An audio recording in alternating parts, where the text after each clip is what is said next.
Hello class 8, how are you? I hope आप लोग अच्छे होंगे और घर पर स्टडी कर रहे होंगे। हम लोग चैप्टर 2 पढ़ रहे हैं। चैप्टर 2 में हमारा इंट्रोडक्शन टू एमएस एक्सेस चल रहा था। इसमें हम लोगों ने एमएस एक्सेस के बारे में जाना था, कुछ डीबीएमएस के बारे में जाना था। आज हम लोग एडवांटेज ऑफ डेटाबेस पढ़ेंगे। एडवांटेज, फ़ायदा क्या है डेटाबेस बनाने का डीबीएमएस में, ये हम लोग जानेंगे। तो देखते हैं, पहला हमारा है एडवांटेज ऑफ डेटाबेस। इसमें है reduction in the data redundancy. ठीक है, होता क्या है देख लीजिए आप लोग। Data redundancy means duplication of data, यानी डेटा का डुप्लीकेशन ना हो। ठीक है, the non database system maintain multiple copies of same data at a different location, whereas the DBMS store data at a central place, so user not required to maintain duplicate copy, which leads to reduction in the data redundancy। ठीक है, मतलब इसका मतलब क्या होता है? Data redundancy का मतलब कि डुप्लीकेट डेटा का डुप्लीकेशन ना होने का। ठीक है, ऐसे जो डेटा होते हैं वो अलग अलग लोकेशन पे स्टोर होते हैं, तो उसमें डुप्लीकेशन के चांसेस ज़्यादा रहते हैं।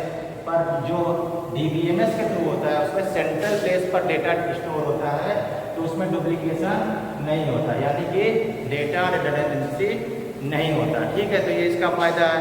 दूसरा है increase consistency and reduce update on error. When data stored in different location, there are more chance that the data might not get modified at all the place. Mismatching copies of data in multiple location is known as inconsistency। मतलब अगर data अलग अलग location पर data जो है कहीं पर upload है या कहीं पर अपलोड है, तो उसमें क्या होता है? कॉपी का मिसमैचिंग होने का चांस रहता है, जिसे हम लोग क्या नाम से जानते हैं? इनकंसिस्टेंसी। ठीक है, तो इसमें जो है ये चांसेस रहता है, पर क्योंकि डीबीएमएस में जो होता है वो डेटा एक सेंट्रल प्लेस पर होता है, तो उसमें ये चांसेस भी वो रहता है। ठीक है, तो रिडक्शन जो डेटा रिडंडेंसी है वो कम होता है और इंक्रीज होता है। ठीक है, क्या चीज़ इंक्रीज होता है? कंसिस्टेंसी। ठीक, अब देखिए इसमें क्या कह रहा है। For example railway booking can be इसमें है DBMS on the other hand ensure that data is modified as it centrally store. क्या होता है?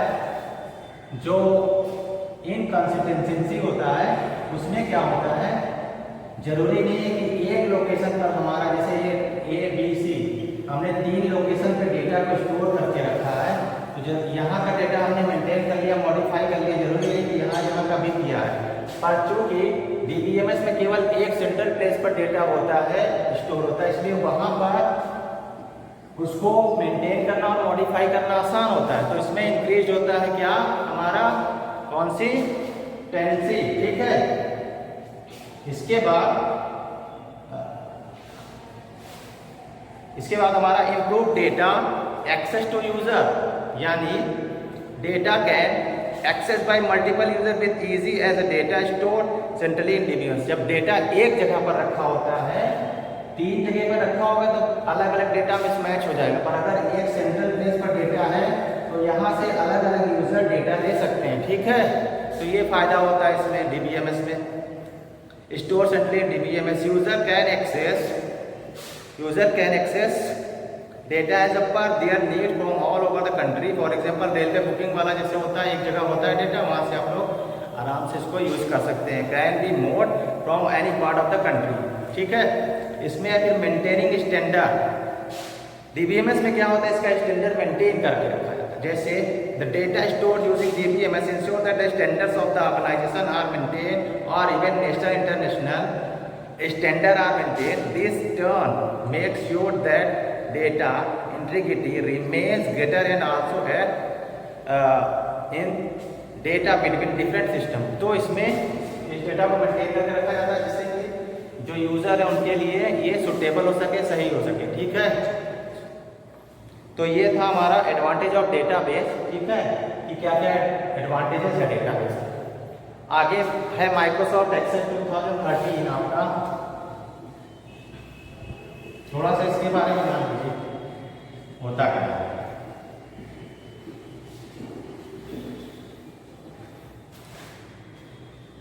इसको मैं एक्सप्लेन कर दे रहा हूँ क्योंकि आपकी जो बुक है वो जो स्टडी चल रही है वो बुक बेस्ड है, बुक पर आधारित है, तो बुक को आपको पढ़ना जरूरी है। तो Microsoft access 2013, Microsoft access is one of the popular DBMS application है। क्या है? डीबीएमएस एप्लीकेशन है। पॉपुलर डीबीएमएस एप्लीकेशन मतलब डेटाबेस मैनेजमेंट सिस्टम एप्लीकेशन। क्या है?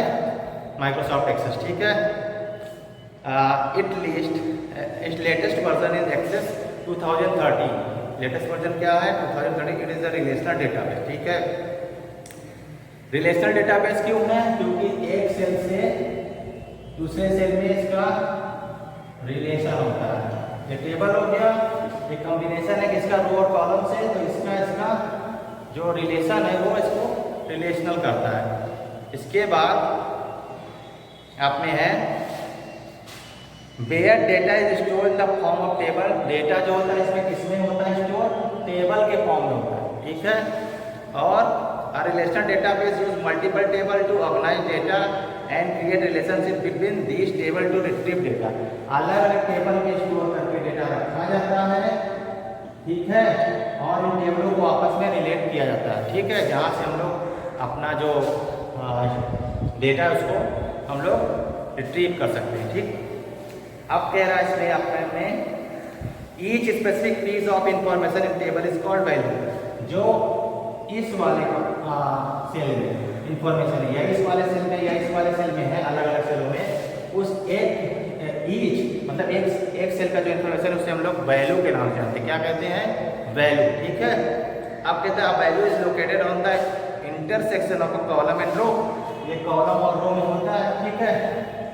इसके बाद the total number of value in a table, जितने वैल्यू हैं टेबल में, ठीक है, in a table is the number of row multiplied by the number of column. इसको रो को मल्टीप्लाई करेंगे किससे? कॉलम से, ठीक है। तो ये है हमारा MS एक्सेस 2013। इसके बाद हम लोग नेक्स्ट वीडियो में पढ़ेंगे ऑब्जेक्ट्स इन MS एक्सेस, और जो भी बचा हुआ है उसके पोर्शन बचा हुआ है उसको हम पढ़ेंगे आगे नेक्स्ट वीडियो में। तो इसको आप लोग समझिए, घर पे वीडियो देखिए, तब तक आप लोग घर पे रहिए, सुरक्षित रहिए। Thank you.